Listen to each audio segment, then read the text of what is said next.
Coming up on MCTV this week, learn about how to stay safe when going out to party and see a local author share her first published book. This week starts now.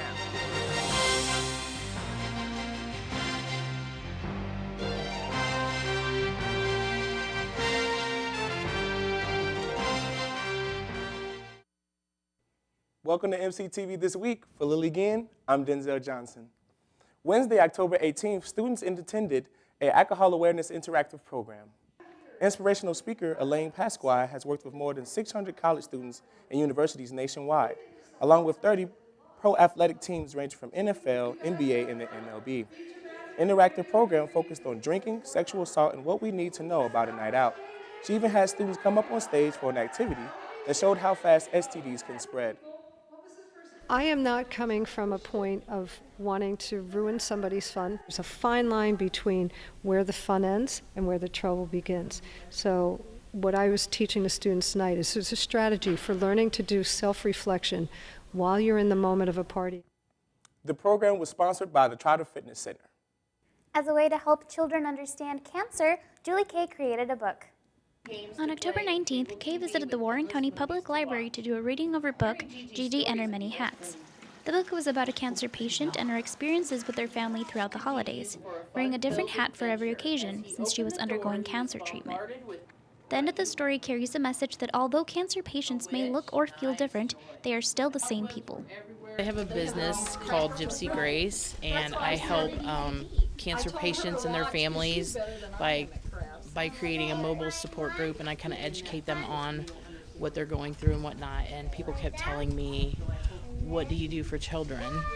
So the best thing that I could think of was write a book so that it can help them understand what their loved one's going through. After the book reading, Kay and the children did some crafting and made hats out of paper plates, and books were available for sale and signing. The illustrations for the book were done by Grace Althos at only 14 years old, and the book itself was self-published. It was extremely hard because I am completely internet ignorant, technology-wise, so I struggled. I did the whole book by myself, and then I did end up having to pay someone to do the editing and some stuff like that, but other than that, it was all me. Kay will be publishing another book next year called Sir Can that will also deal with cancer but appeal to older kids. With Halloween fast approaching, MC got into the spirit with a ghost hunter. On October 17th, ghost hunter Chris Fleming talked about his experience dating back to his own childhood in the northwest suburbs of Chicago. Fleming has appeared on numerous paranormal television shows on Sci-Fi Network, A&E, Animal Planet, and the History Channel. He spoke on a particular ghost you can see here at Gettysburg and a family at their new home with a hanging ghost. Fleming also explained what a ghost is. Now it can manifest into the image of its former self. This manifestation is what we call a ghost. For more information on Flem, you can go to ChristopherFleming.com. On Thursday night, October 26th, a Halloween-themed coffee house took place in Scotland Yard. During the ASAP event, coffee, apple cider, cookies, and donuts were provided. With an open mic night, students were welcome to perform songs or read poetry for fellow classmates. Musical artists and students Sujith Santosh and Paul and Meg were featured performers.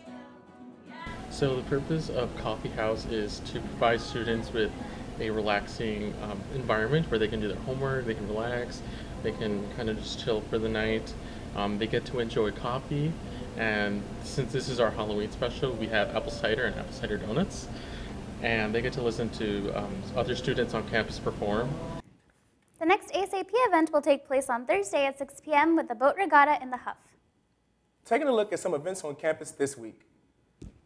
Tomorrow, ASAP will be hosting a boat regatta at 6 p.m. at the Pepperine Auditorium.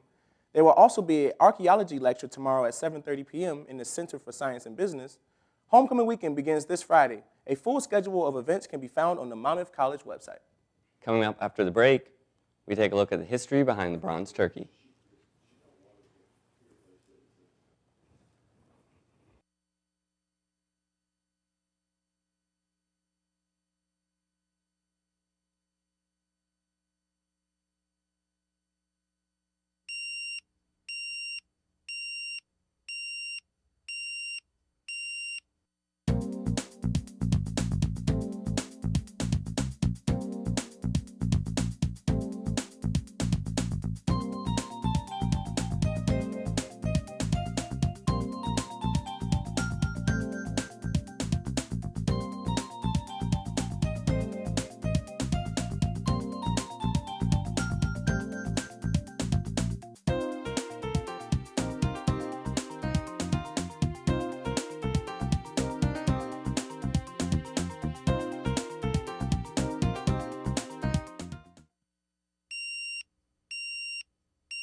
With the cherished Monmouth-Knox rivalry game fast approaching this weekend, we sat down with Jeff Rankin to discuss some of the history behind the infamous Bronze Turkey.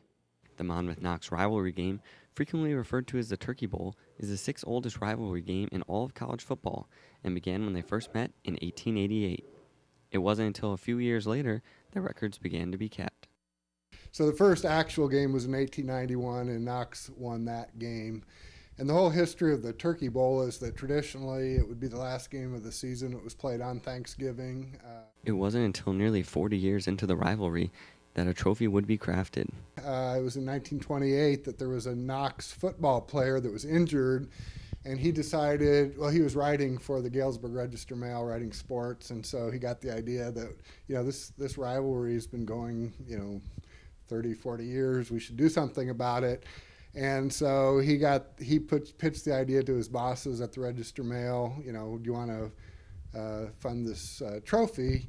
And then we had the rival paper here in Monmouth, the Review Atlas, and they approached them, and each of them paid $40 for this trophy.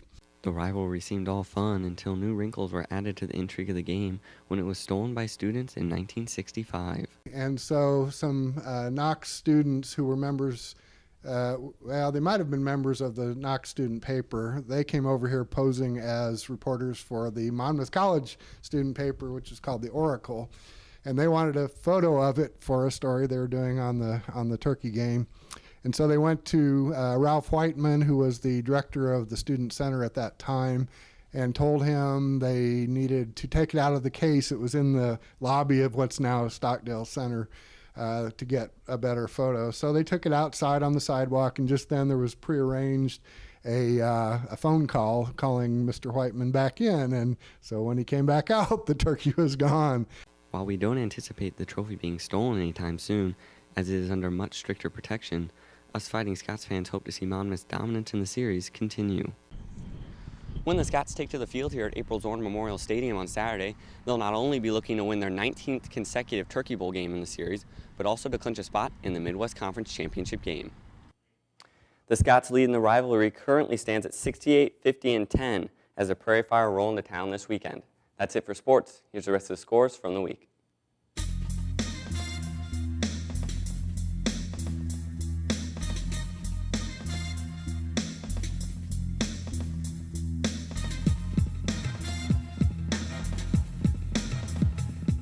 That's it for MCTV this week. I'm Tate Heupel. And I'm Denzel Johnson. Please join us next time for a new edition of MCTV This Week. And I'm Lily Gann, and you can also watch us on the web by going to monmouthcollege.edu/mctv. See you next time.